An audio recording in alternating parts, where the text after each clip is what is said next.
Kenapa Al-Baqarah itu oleh saya ya terasa sebagai surat yang kayak lebih spesial dibandingin yang lain gitu. Itu menurut perasaan Mas ya? Iya, karena Tapi Mas dia belum tahu apapun tentang Al-Baqarah. hanya bahwa dia sangat panjang. Di dalamnya ada ayat kursinya. Jelas, betul. Terus ayat kursinya sendiri juga terasa spesial gitu. Betul.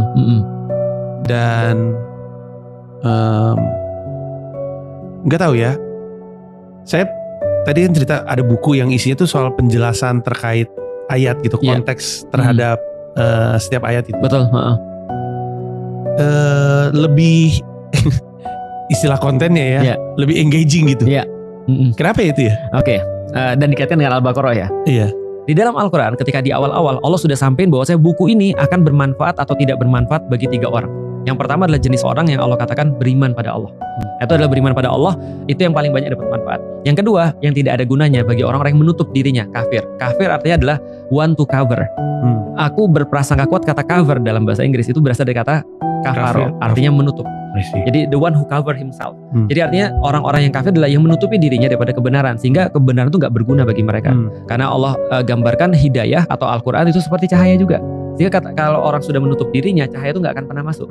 Yang ketiga, orang yang seperti orang munafik, yaitu adalah orang yang menjadikan apa yang dia dapat Al-Quran itu berguna bagi orang yang lain, tapi gak berguna bagi dirinya sendiri. Wow. Nah ini adalah tipe orang yang ketiga. Nah Allah kasih tahu nih, dan yang paling banyak orang beriman itu diceritakan 5 ayat di dalam surat Al-Baqarah. Orang kafir diceritakan 2 ayat di dalam surat Al-Baqarah. Orang munafik itu sekitar mungkin 13 atau 12 ayat. Berarti yang paling banyak di muka bumi ini adalah orang munafik ini. Gila. Nah, itu sudah disampaikan di dalam Al-Quran tuh. Nah berarti hidayah juga sama. Kenapa sih satu hal itu merasa lebih bagus pada kita dibanding yang lain? Satu jawabannya Mas, relate. Itu yang orang gak ada ketika orang baca Quran. Orang baca Quran bukan untuk relate pada dirinya, malah untuk relate pada orang lain. Orang baca Quran untuk apa? Untuk menghukumi orang. Orang baca Quran untuk apa? Untuk sekedar, untuk ritual dan segala macam. Bagiku kalau baca Al-Quran pertama adalah relate. Dan Mas tahu apa arti sholat? Kan kita udah pernah bahas sholat artinya adalah relate, berhubungan kan gitu kan ya. Jadi kalau seandainya ada orang sholat tapi gak relate, rajin bener itu.